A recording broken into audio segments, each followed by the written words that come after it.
The crimson silk felt cool against my skin, a stark contrast to the warmth flooding my chest. This tie, with its rich deep hue, seemed to hold a story of its own, a story that intertwined with mine. At 82, my life, like this tie, is nearing its end. Each wrinkle on my face, each gray hair tells a tale of years gone by, of moments cherished and lost. But unlike the tie chosen for this final portrait, my life's path wasn't always mine to choose. There were times when decisions were made for me, paths laid out that I had to follow. For years I wore the uniform of responsibility, a suit and tie, blending into the corporate world. I became a part of the machinery, a cog in the wheel, losing bits of myself along the way.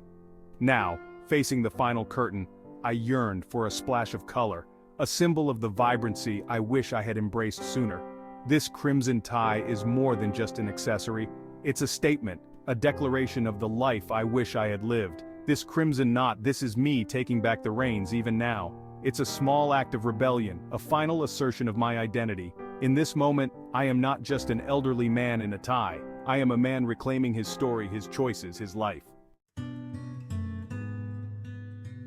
Cancer arrived like an unwelcome guest, barging in, unannounced, bringing with it a stark reality. My time was limited. It was as if a dark cloud had settled over my life, casting a shadow on everything I once took for granted.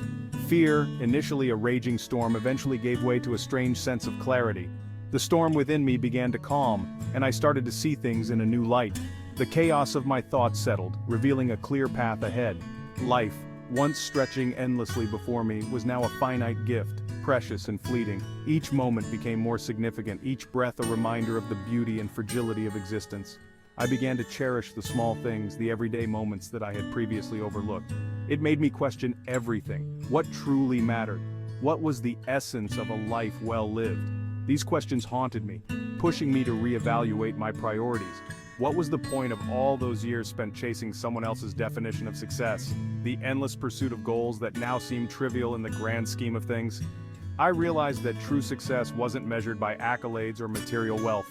The accolades, the promotions, they felt meaningless now, pale in comparison to the warmth of a loved one's touch or the echo of laughter shared.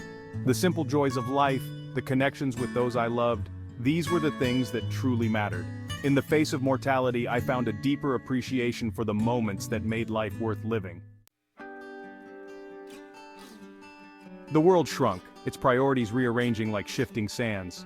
The things I used to chase, wealth, status, recognition, lost their luster. What truly mattered were the connections, the love, the experiences that filled my life with meaning. I realized the importance of living authentically, of pursuing passions, however small or insignificant they might seem to the world.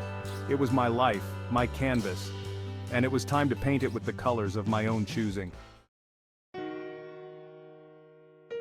Looking back, my deepest regret wasn't failure, but inaction. It was the life I didn't live, the chances I didn't take, the dreams I let wither under the weight of fear and self-doubt. I wasted precious time worrying about what others thought, letting their opinions dictate my choices. If I could turn back time, I would have embraced the unknown, the fear, the possibility of failure. I would have chased my passions, spoken my truth, and lived a life true to myself, not the expectations of others. As my world narrowed, the faces around me became my universe. My wife, my children, my friends, their love became my anchor, their presence a soothing balm on my weary soul. I learned to appreciate the simple joys of their company, the shared meals, the whispered secrets, the comfort of their presence. Don't wait for a crisis to cherish your loved ones. Let them know how much they mean to you. Express your love freely, for life is too short for unspoken words and unexpressed emotions. Time, once an endless river, flowing with boundless energy and potential, is now a trickling stream, a gentle reminder of the fleeting nature of our existence, slowly fading into the sands of eternity. What will my legacy be? What will I leave behind when my time here is done? It won't be the money I made or the titles I held, the accolades or the material possessions, but the impact I had on others, the love I shared, the connections I forged, the memories I created. Live your life with intention. Chase your passions, embrace your fears, and step out of your comfort zone and love fiercely. Make your mark on the world not through grand gestures but through small acts of kindness, the everyday moments that touch hearts. but by touching the lives of those around you.